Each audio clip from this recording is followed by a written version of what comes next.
Camilla Harrison had always dreamed of wearing a crown, even as a little girl playing dress-up in her grandmother's attic. She would wrap old lace curtains around her shoulders and pretend to wave at imaginary crowds from the dusty window. Nobody in her small town could have predicted that 30 years later, she would come so close to actual royalty that she could almost taste the power. The kingdom of Aldermere was known for its strict traditions and ancient customs. The royal family, the House of Montclair, had ruled for over 800 years. Their bloodline was considered sacred, and their decisions were final. King Edmund Montclair was a man of few words but strong convictions. His wife, Queen Isabella, was equally traditional. They believed that royal blood should never be mixed with common blood. And this belief had shaped every decision they made for their children. Prince Alexander, the heir to the throne, was 35 and still unmarried. This worried his parents greatly. The kingdom needed a future queen, and they needed royal grandchildren to continue the bloodline. Alexander was handsome, intelligent, and beloved by his people, but he had always been rebellious when it came to matters of the heart. He refused to marry any of the noble ladies his parents suggested. He found them boring and fake. Everything changed when Alexander met Camilla at a charity event in London. She was working as a public relations manager for a large company, and she had organized the entire event. Alexander was immediately drawn to her confidence and natural charm. Unlike the nervous, noble ladies he usually met, Camilla spoke to him as if he were just another person. She made him laugh, challenged his opinions, and treated him with genuine kindness rather than calculated respect. Camilla was beautiful in a way that seemed effortless. She had warm brown eyes, long dark hair, and a smile that could light up any room. More importantly, she was intelligent and passionate about her work. She cared deeply about helping others and had dedicated her career to organizing charity events and fundraisers. Alexander found himself thinking about her constantly after their first meeting. For months, Alexander and Camilla met in secret. They would have quiet dinners in private dining rooms, take long walks in hidden gardens, and spend hours talking about everything and nothing. Camilla learned about Alexander's struggles with royal duty and his desire to make a real difference in the world. Alexander learned about Camilla's modest background and her dreams of making the world a better place. Alexander's feelings grew stronger every day. Camilla was everything he had ever wanted in a partner. She was kind, intelligent, funny, and genuinely cared about him as a person rather than as a prince. She never asked him for anything and seemed uncomfortable when he tried to buy her expensive gifts. Her authenticity was refreshing in a world where everyone wanted something from him.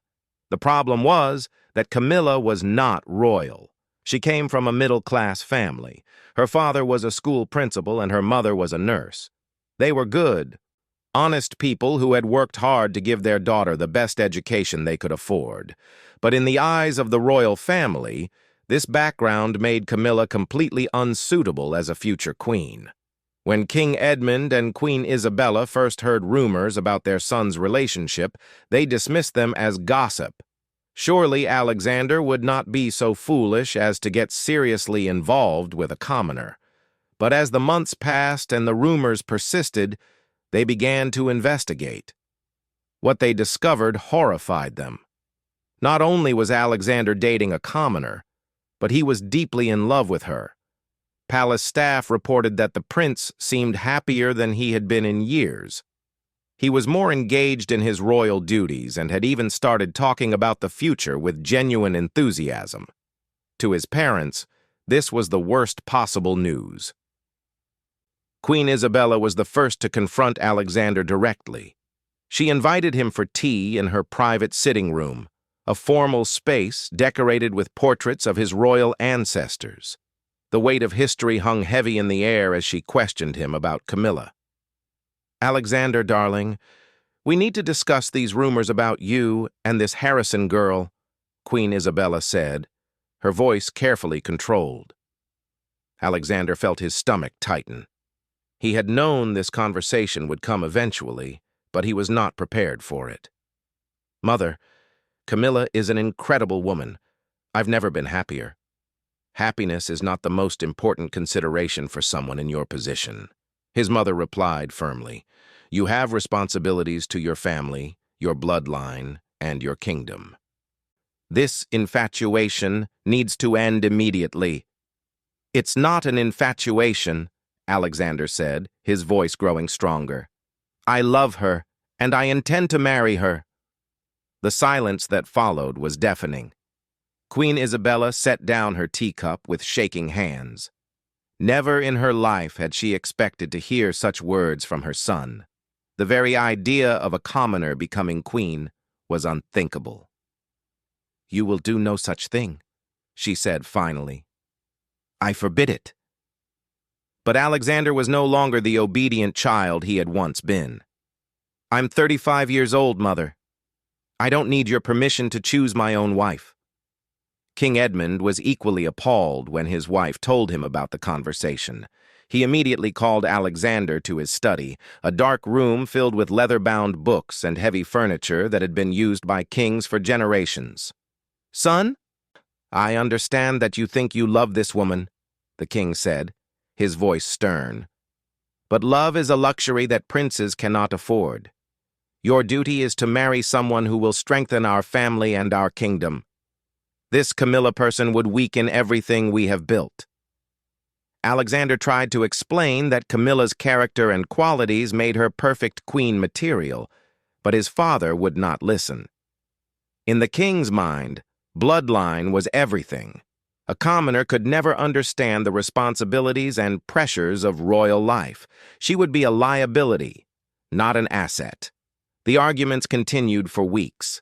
Alexander refused to end his relationship with Camilla, and his parents refused to accept her. The tension in the palace became unbearable. Staff members walked on eggshells, never knowing when another shouting match might erupt. During this time, Camilla remained largely unaware of the full extent of the royal family's opposition. Alexander tried to protect her from the worst of it, telling her only that his parents needed time to adjust to the idea. He hoped that once they met her properly, they would see what he saw in her. But King Edmund and Queen Isabella had no intention of meeting Camilla or giving her a chance. In their minds, she was a threat to everything they held sacred. They began to discuss more drastic measures to end the relationship once and for all. The palace staff, meanwhile, were divided in their opinions. Some felt sorry for Prince Alexander and thought he deserved to be happy. Others agreed with the king and queen that royal traditions should be maintained at all costs. The division created an atmosphere of tension and uncertainty that affected everyone in the royal household. Alexander's younger sister, Princess Catherine, tried to act as a mediator. She had always been close to her brother and could see how much Camilla meant to him.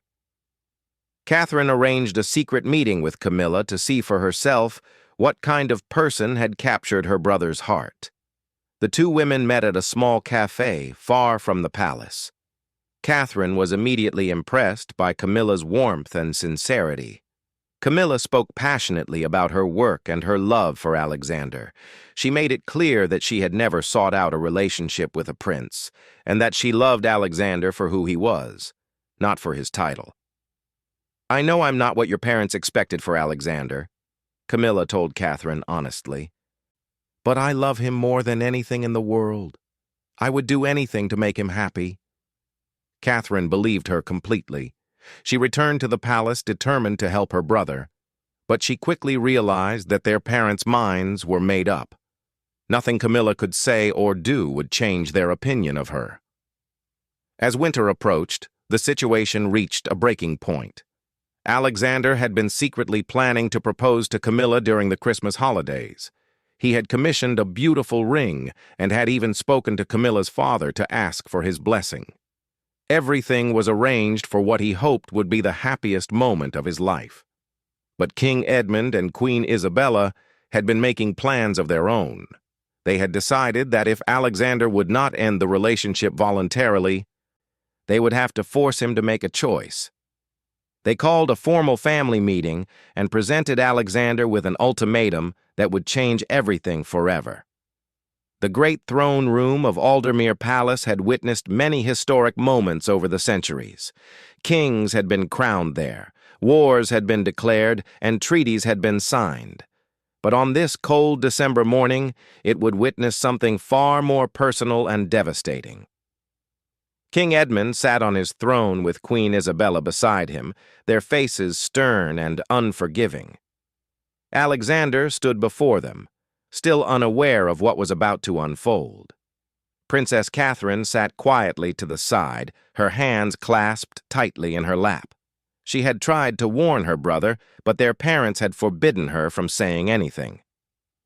"Alexander," King Edmund began, his voice echoing in the vast chamber. "Your mother and I have been patient with this foolishness for far too long. We have given you months to come to your senses and end this inappropriate relationship.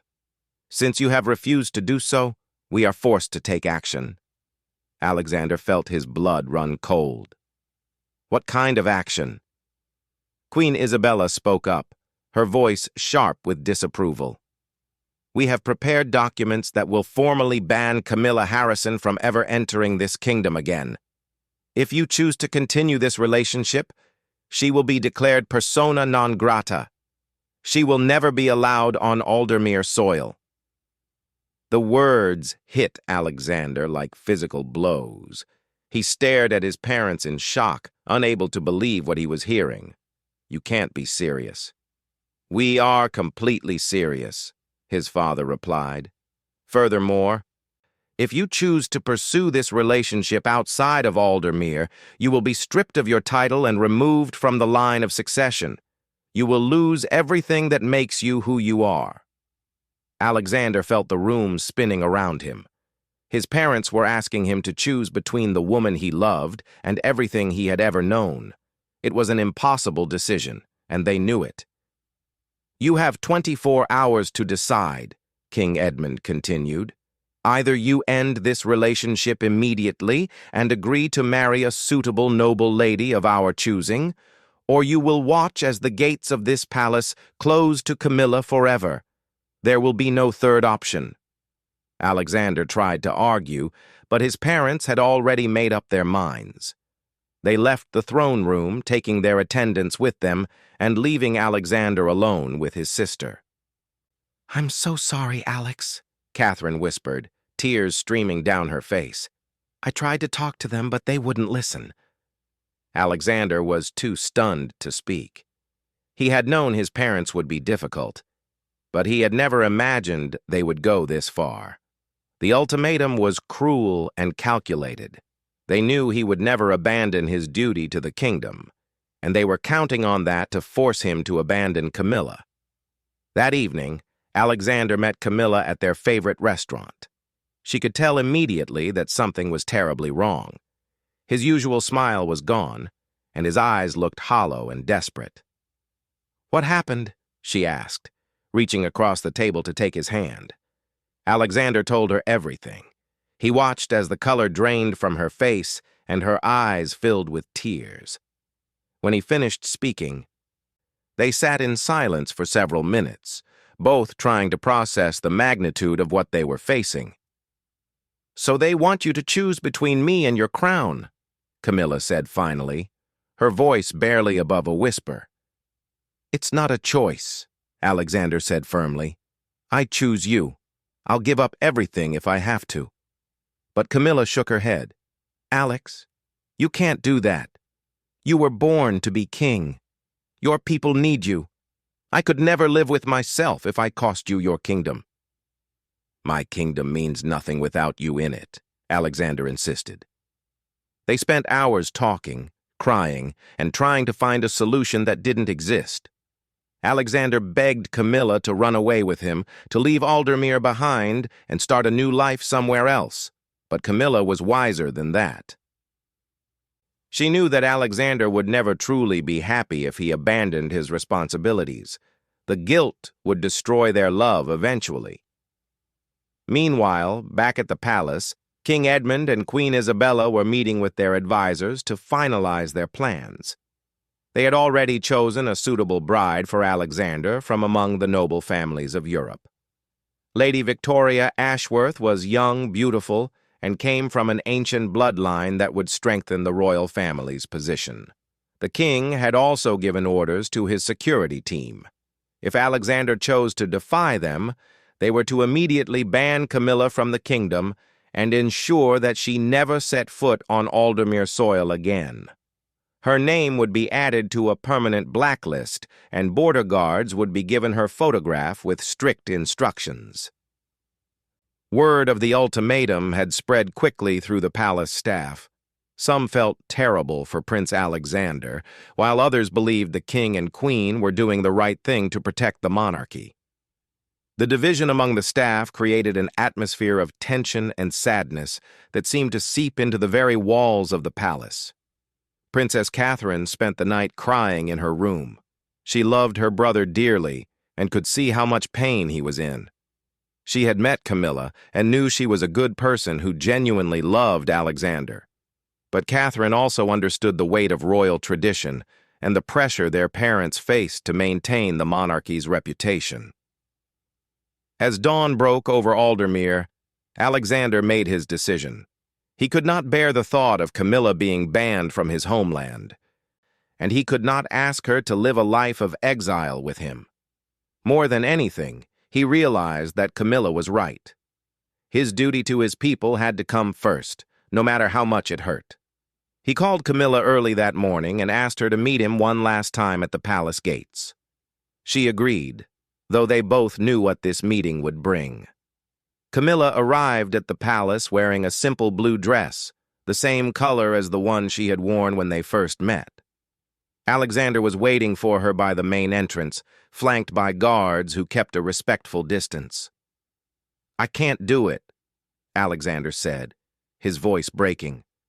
"I can't ask you to give up your whole life for me. And I can't live with myself if you're banned from your own country because of me." Camilla nodded, tears streaming down her face. She had known this moment would come. "I understand. I love you enough to let you go." They held each other for what they both knew would be the last time. Alexander whispered apologies and promises that he would never forget her. Camilla told him that she wanted him to be happy, even if it meant being with someone else. As they said goodbye, neither of them noticed King Edmund watching from a window high above. His face was hard, but there was something that might have been sadness in his eyes. He had won this battle, but the victory felt hollow. Within hours of their farewell, official documents were signed and sealed. Camilla Harrison was formally banned from entering the kingdom of Aldermere for life. The palace gates, which had been opened to her through Alexander's love, were now closed forever. 6 months had passed since the palace gates closed to Camilla Harrison forever. The kingdom of Aldermere had moved on, but the people inside the palace walls were still dealing with the consequences of that fateful decision. Prince Alexander had fulfilled his duty as his parents demanded. He had married Lady Victoria Ashworth in a grand ceremony that the entire nation watched on television. Victoria was everything his parents had wanted in a daughter-in-law. She was beautiful, well-educated, and came from one of the oldest noble families in Europe. The wedding was proclaimed a great success by the media and foreign dignitaries. But behind the golden facade of royal happiness, Alexander was a broken man. He performed his duties mechanically, attending state functions and public events with his new wife by his side. To the outside world, they appeared to be the perfect royal couple. Victoria smiled gracefully and waved at crowds, while Alexander maintained the dignified composure expected of a future king. However, those who knew Alexander well could see the change in him. His eyes had lost their spark, and his famous warm smile had become forced and artificial. He rarely laughed anymore, and when he did, it sounded hollow. Princess Catherine watched her brother with growing concern, but every attempt she made to talk to him about his feelings was met with polite deflection. Victoria herself was not blind to her husband's emotional distance. She had known from the beginning that their marriage was arranged for political reasons rather than love, but she had hoped that they might grow to care for each other over time. Instead, Alexander treated her with polite respect, but nothing more. She felt like she was living with a ghost of the man she had married. The new princess tried her best to be a good wife and future queen. She threw herself into charitable work and royal duties, hoping to find some sense of purpose in her role. She was kind to the palace staff and worked hard to learn the traditions and protocols expected of her. But late at night, when she was alone in the vast royal bedroom, Victoria sometimes wondered if she would ever truly be happy in this life. King Edmund and Queen Isabella were satisfied with their decision, at least publicly. They had preserved the royal bloodline and maintained the traditions that they believed were essential to the monarchy's survival. Lady Victoria was proving to be an excellent addition to the royal family, and the media coverage of the royal wedding had boosted the monarchy's popularity. But privately, both the king and queen had moments of doubt. King Edmund found himself thinking about the light that had gone out of his son's eyes. Queen Isabella sometimes wondered if they had been too harsh, too focused on tradition at the expense of their child's happiness. However, neither of them would admit these doubts aloud, and they certainly would not reverse their decision. Princess Catherine was the one who suffered most from watching her family fall apart. She had always been close to Alexander, and seeing him so unhappy was like a constant weight on her heart.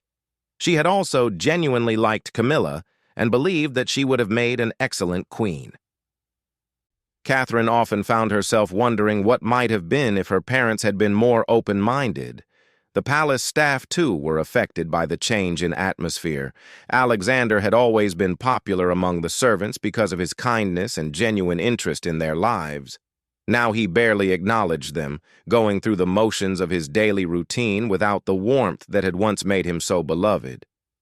The older staff members shook their heads sadly, remembering the prince he used to be. Meanwhile, Camilla had tried to rebuild her life outside of Aldermere. She had left her job in London and moved to Paris, where she had started working for an international charity organization. The work was meaningful and kept her busy, but she struggled to find joy in anything. Every day was a battle to get through without thinking about Alexander and what they had lost. Camilla had refused all media requests for interviews about her relationship with the prince. She maintained her dignity and silence, never speaking publicly about what had happened. This only increased the media's fascination with her story, and she found herself constantly hounded by photographers and reporters trying to get her side of the story. The worst part for Camilla was knowing that she could never return to her homeland. Her parents still lived in Aldermere, and not being able to visit them was a constant source of pain. They had to meet in neighboring countries when they wanted to see their daughter, which made their time together feel stolen and sad. Alexander's friends noticed the change in him as well. He had once been known for his quick wit and infectious laughter, but now he seemed to exist in a state of constant melancholy. Some of his closest friends tried to reach out to him, but Alexander had built walls around himself that no one could penetrate. The one person who tried hardest to break through these walls was Princess Catherine. She loved her brother deeply and couldn't stand watching him live this half-life. One evening, she confronted him in his private study, determined to make him talk about his feelings. "Alex, you can't go on like this," she said, sitting across from him as he stared blankly at official documents. "You're miserable. Victoria is miserable, and everyone around you can see it." Alexander looked up at his sister with tired eyes. "I'm doing my duty, Catherine. Isn't that what everyone wanted?" "Not like this," she replied, tears forming in her eyes. "This isn't duty, it's self-destruction. You're punishing yourself, and it's not fair to Victoria either." Alexander was quiet for a long moment before he spoke. "Do you know what the worst part is? I dream about her every night. I wake up every morning hoping that this has all been a nightmare, and then I remember that she's gone forever." Catherine felt her heart break for her brother. She wished desperately that there was something she could do to fix the situation, but she knew it was too late. The decision had been made, and there was no going back. As time passed, the royal family settled into their new reality. Alexander continued to perform his duties, but he remained emotionally distant from everyone around him. Victoria did her best to be a good princess, but she never stopped hoping that someday her husband might look at her with even a fraction of the love he had once felt for another woman. The kingdom of Aldermere prospered under the traditional leadership that King Edmund and Queen Isabella had fought so hard to preserve. But those who looked closely could see the cracks in the perfect facade. The prince, who had once been the hope and joy of the nation, had become a shadow of himself, and no amount of royal protocol could hide that fundamental sadness. Camilla Harrison remained in exile, building a new life, but never forgetting the love she had lost. The palace gates that had once opened to welcome her now stood as a permanent barrier, a symbol of traditions that valued bloodline over love, duty over happiness. And so the royal family lived with their decision, each member carrying their own burden of what might have been. The crown remained secure, the bloodline remained pure, but the cost of these victories would echo through the palace halls for years to come.